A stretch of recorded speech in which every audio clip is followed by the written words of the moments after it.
Simak dan ikuti dialog interaktif, informasi pendidikan, refleksi wilayah, publikasi kreativitas siswa, informasi interaktif via SMS, live voice of Islam, dan hiburan. Semuanya hanya ada di 107,9 RJFM.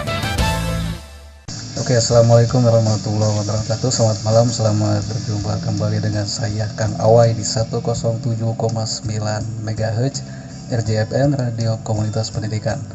Sesuai dengan agenda pada malam ini, kita akan melakukan atau melangsungkan dialog masalah pendidikan nih. Jadi sahabat-sahabat, silakan Anda tetap di 107,9 MHz, jangan memindahkan channel Anda. Oke, kita langsung saja. Di samping saya sudah ada teman saya ya, Pak Eko nih. Pak Eko, ya mungkin kita langsung saja Pak Eko. Perkenalan dulu, mangga Pak Eko. Ya. Angkatkan Pak Eko. Ya, baik Kang. Assalamualaikum warahmatullahi wabarakatuh. Waalaikumsalam. Nah, pertama-tama saya ucapkan terima kasih nih atas kesempatan Kang Awai ya. Nama negaranya Kang Awai. Sudah mengundang saya untuk bisa bersilaturahmi dengan pendengar radio komunitas. Pertama-tama mungkin saya memperkenalkan diri. Nama saya Eko Pranajaya. Saya sehari-hari bekerja di lembaga keuangan di PDBPR Kota Sukabumi. Tapi sejak lama Kang, kita kan punya interest yang sama nih di dunia pendidikan. Jadi tetap dunia pendidikan, walaupun saya masih bekerja di BPR, aktivitas di dunia pendidikan harus terus hidup dan akan selalu hidup Kang, selama masih hidup, kecuali sudah mutasi ke alam lain, berarti sudah selesai. Jadi selain di dunia perbankan, saya juga aktif di dunia pendidikan. Saya dan teman-teman Kang Awai sedang mengembangkan sebuah LKP. LKP itu Lembaga Kursus dan Pelatihan Kerja. Kita orientasinya bagaimana mempersiapkan lulusan SMA, SMK, MA, bahkan perguruan tinggi untuk dapat bekerja. Ini di tangan saya ini ada sebuah proposal nih ya. Ini maksudnya apa nih? International Professional Institute. Kami LKP kami itu namanya IPI. IPI itu International Professional Institute. Kami mempunyai tempat kampus di Jalan Samsudin SH. Kami bekerja sama dengan SMK Taman Siswa, SMA Taman Siswa. Jadi kami menyelenggarakan program 3-in-1 Kang. Jadi program 3-in-1 itu program pelatihan singkat 4 bulan, kemudian magang, kemudian kerja. Jadi kita bagaimana mempersiapkan alumni SMA, SMK, MA atau perguruan tinggi untuk dapat bekerja. Jadi outputnya bekerja. Selain itu mungkin ada teman-teman juga yang punya sahwat entrepreneur ya, punya interest lah, interest di dunia entrepreneur. Kita juga mempersiapkan bagaimana mereka bisa mandiri dan punya daya saing di dunia usaha. Oke, sahabat-sahabat, sebelum jadi kalau kamu jawab awal jadi bersemangat. Ini kayaknya akan lebih menarik ya. Tapi kita jeda dulu, kita simak dulu sebuah lagu yang dibawakan oleh Cranberries ya. Sahabat-sahabat RJFM, kita lanjutkan kembali dialog dengan Pak Eko yang malam ini kita masih mengupas IPI nih. Pak Eko, kenapa nih Pak Eko sempat terbersit untuk mendirikan IPI? Ya ini Pak, berawal dari pengalaman pribadi dan menyaksikan lingkungan sekitar itu. Dulu ketika saya beres kuliah gitu, saya juga menghadapi kebingungan gitu. Walaupun IPK besar dari universitas favorit, tapi kekeh saja gitu kan, menghadapi kegelisahan bahwa mencari pekerjaan itu sulit gitu. Sehingga karena untuk bekerja itu tidak hanya cukup pengetahuan dan gelar formal, tapi harus mempunyai soft skill gitu. Soft skillnya apa ya? Kemampuan, kepekaan membaca informasi, kepekaan dan kebiasaan merespon sebuah peluang, dan kita tidak pernah diajarkan bagaimana menulis surat lamaran, membuat CV, teknik wawancara, psikotes dan seterusnya. Walhasil ya walaupun sarjana menganggur gitu. Saya tidak mau kejadian yang saya alami dan kejadian yang mungkin juga dialami oleh banyak orang gitu ya, dialami juga oleh generasi setelah saya gitu. Jadi saya bagaimana membuat lembaga yang mempersiapkan lulusan perguruan tinggi maupun dari SMA, SMK, MA untuk mampu bekerja atau mampu berwirausaha. Ini sejak kapan nih IP didirikan oleh Pak Eko? Kita mendirikan itu Kang pertengahan tahun 2012 Kang. Pertengahan 2012 kita melakukan gebrakan gitu ya, dengan cara beraliansi dengan teman-teman alumni dari kapal pesiar Kang. Dengan perhotelan, karena ternyata di perhotelan dan kapal pesiar itu cukup menjanjikan kan, itunya gajinya gitu. Untuk di kapal pesiar itu gaji bersihnya per bulan bisa 7 juta kan, untuk awal kerja gitu kan. Kemudian di hotel luar negeri kita punya kerjasama di Mekah ya, depan Masjidil Haram itu Hotel Rotana, itu gajinya 3.500.000 sampai 4 juta itu awal kan, plus bisa beribadah haji dan umroh. Jadi kita punya slogan kan untuk yang kuliah atau pelatihan singkat di kita itu. Jadi kuliah di IP, kuliah lulusannya itu bisa keliling, bekerja sambil keliling dunia, itu kerja di kapal pesiar, atau kuliah kemudian nanti kerja di hotel, kemudian sambil beribadah haji dan umroh. Kemudian ini mekanisme atau teknis jika ada nih pendengar RJFM yang ingin mengikuti pendidikan di IP ini, bagaimana nih? Yang pertama mungkin di kita itu harus mau dulu, bukan mampu kan, karena semampu apapun orang, kalau tidak mau tidak ada perubahan. Jadi kita mencari orang-orang yang mau berubah dirinya, mau berubah lingkungannya, dan menjadi bagian dari generasi baru Indonesia gitulah. Kalau bahasa legegnya mah gitu kan, itu. Jadi bagaimana mencari orang yang mau dulu, mau. Kemudian yang kedua, usia dari 18 tahun sampai dengan 33 tahun kan. Lulusan SMA mungkin ya. Bisa lulusan SMA, SMK, MA, perguruan tinggi, bisa laki-laki dan perempuan. Untuk laki-laki tinggi badan itu 160, untuk perempuan 155 kan. Ini setara dengan diploma 1 ya. Setara dengan diploma 1. Nah, kemudian untuk masalah biaya nih biasanya yang sebelum ke biaya mungkin saya ingin mencoba menjelaskan Kang, bagi siapa saja pendengar RJFM yang ingin berkuliah di kita, itu pola pendidikannya di kita, pola pendidikannya 3-in-1 Kang. 3-in-1 itu pelatihan atau kuliah singkat 4 bulan, kemudian magang 6 bulan, kemudian 2 bulan kita carikan pekerjaan. Jadi kita yang mencarikan pekerjaan. Kemudian setelah itu bekerja, kalau tidak bekerja gratis kuliah seumur hidup. Di luar unfit ya, dia tidak sehat dan dia melakukan tindak pidana atau kriminalitas. Selama dia tidak lulus kerjanya di kapal pesiar atau di hotel karena permasalahan kurangnya pengetahuan, maka kita menjamin biaya gratis seumur hidup sampai dengan dia bekerja. Kemudian ini tadi saya biaya.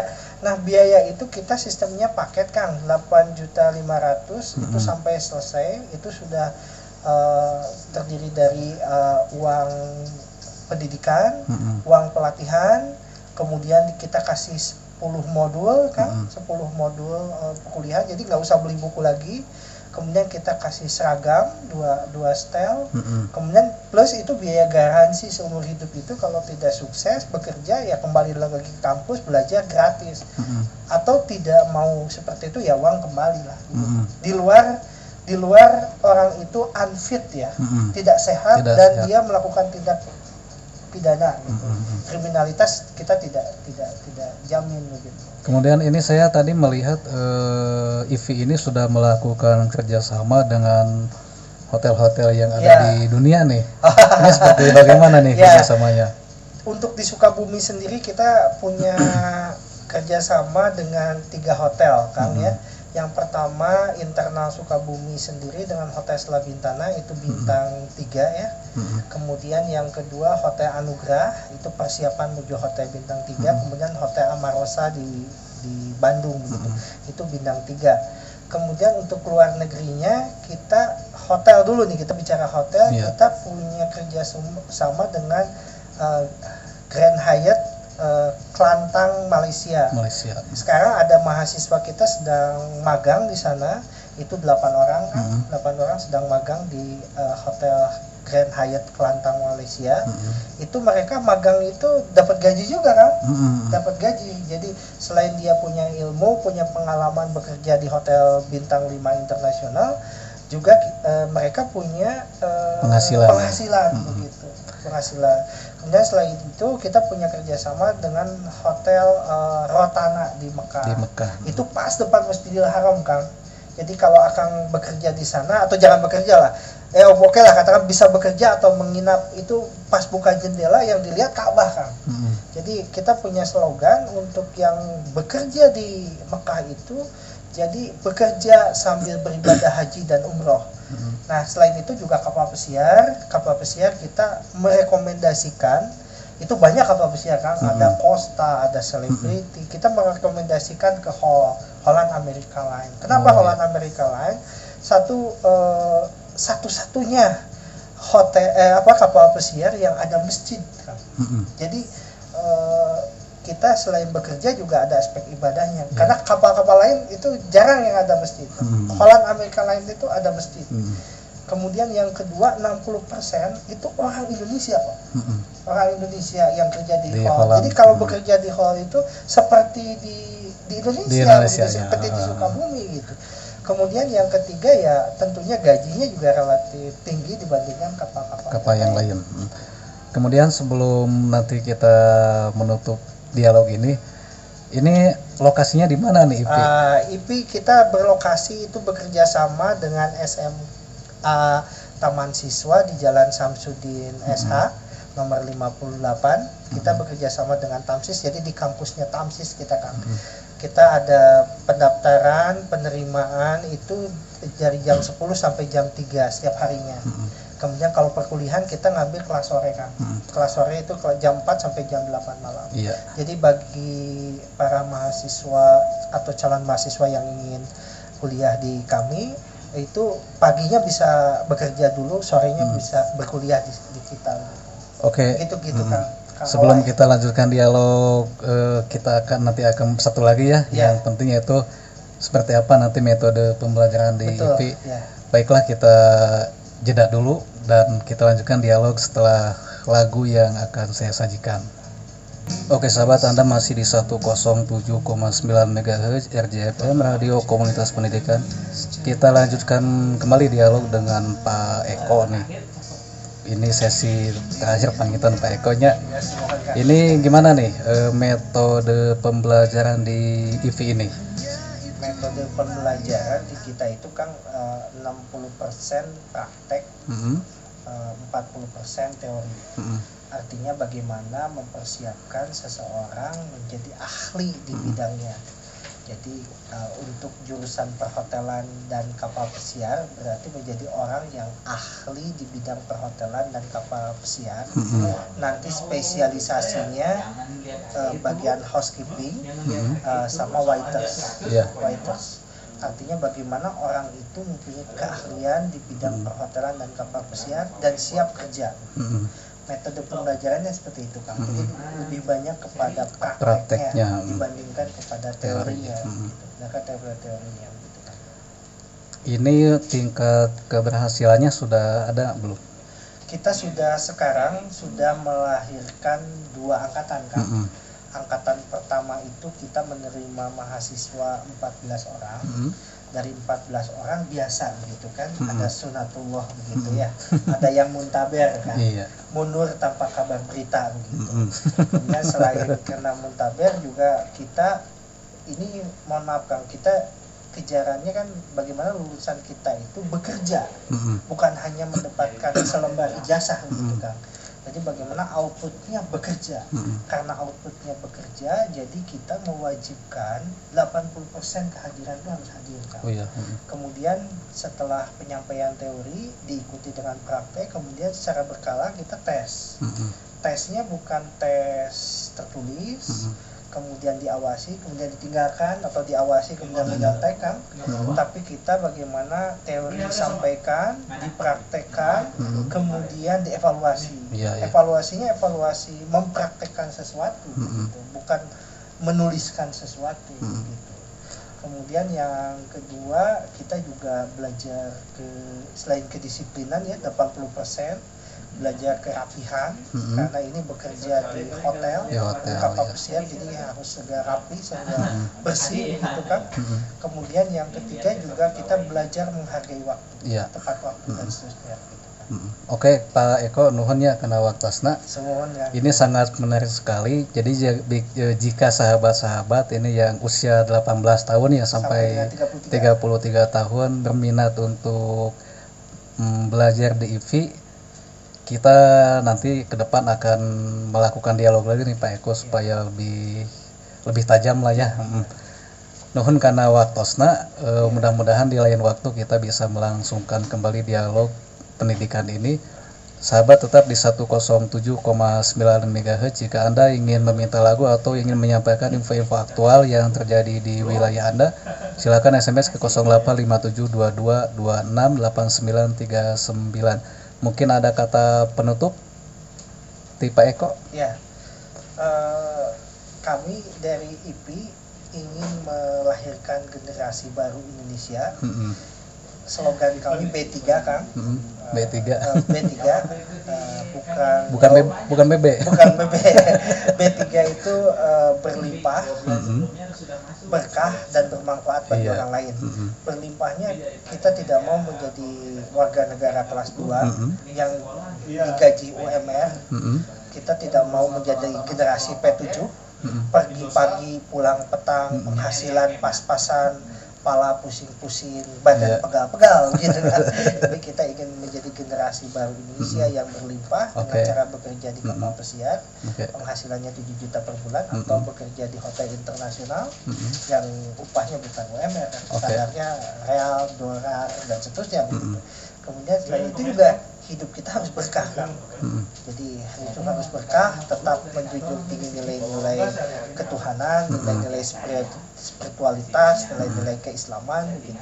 Kemudian yang terutama yang paling penting, kita juga harus bermanfaat kan. Begitu kan. Oke, demikian sahabat, Anda tetap di 107,9 MHz. Rasanya seringkali